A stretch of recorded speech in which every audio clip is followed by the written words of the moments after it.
Hello and welcome to Lesson 1 of the Business English course, Essential Job Vocabulary. Let's begin by answering the question, where do you work? This seems like a simple question, but there are many ways to answer it.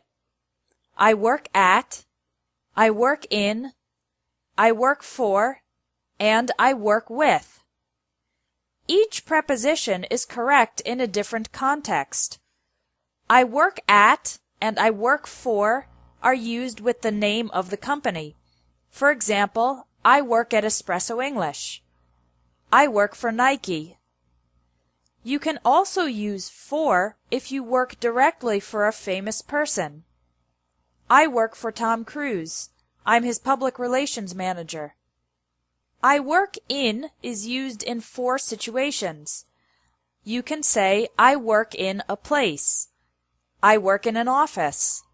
I work in a school. I work in a factory. You can also use in with a city or a country. I work in Paris. I work in France. I work in is also used with a department or area of a company. I work in the marketing department. I work in human resources. I work in sales. Finally, you can use I work in with a general area. I work in finance. I work in medical research. I work in consulting.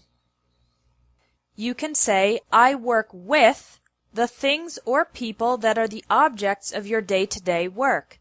For example, I work with computers. I'm a teacher. I work with special needs children. If you want to add more details about your work, you can say, I'm responsible for. I'm responsible for updating the company website. I'm responsible for interviewing candidates for jobs. After I'm responsible for, use the ing form of the verb.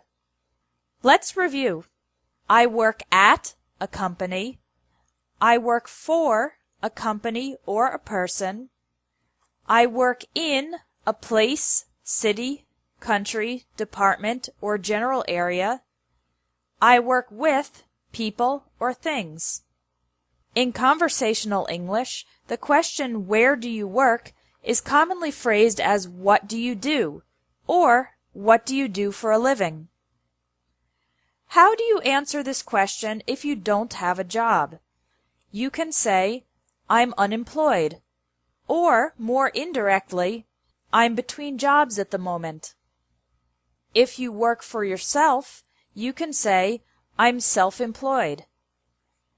If you have your own company, you can say, I own a small business. Or, more specifically, I own a restaurant, or I own a graphic design company. Now let's learn some essential employment vocabulary. When you are officially accepted into a new job at a company, you are hired by the company. For example, I was hired by an insurance company just 2 weeks after graduating from college. When you're hired, you become an employee of the company. The company becomes your employer. The other employees in the company are your colleagues or co-workers. The person above you who is responsible for your work is your boss or supervisor. As an employee of the company, you earn a salary, money you receive regularly for your work. Don't make the mistake of saying win a salary or get a salary. The correct verb is earn. If you're good at your job, you might get a pay raise or a raise, an increase in your salary. You could also get a promotion, an increase in importance and authority. At the end of the year, some companies give their employees a bonus, extra money for work well done. The opposite of hire is fire, when your company forces you to leave your job. For example, Peter was fired because he never came to work on time. Usually, if someone is fired, it's because they did something bad. If an employee loses his or her job because of a neutral reason, like the company reducing its size, then we say the employee was laid off. For example, Donna was laid off when her company started having financial problems. If you decide to leave your job, there are 3 verbs you can use. I'm going to quit my job. I'm going to leave my job. I'm going to resign. Quit is informal. Resign is formal. And leave can be formal or informal. When an old person decides to stop working, the verb for this is retire. In most countries, people retire around age 65. Let's review the vocabulary you learned in this lesson. Listen and repeat to practice your pronunciation.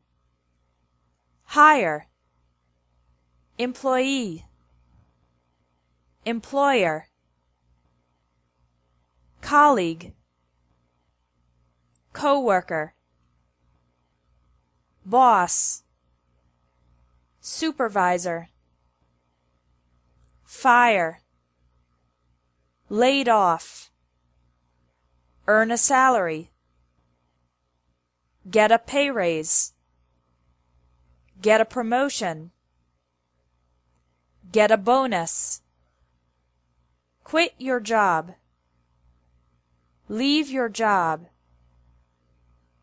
resign from your job, retire.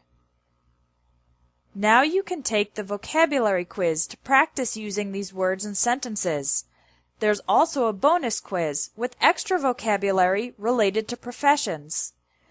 That's it for Lesson 1 of the Business English course. Come back tomorrow for Lesson 2, Interview English.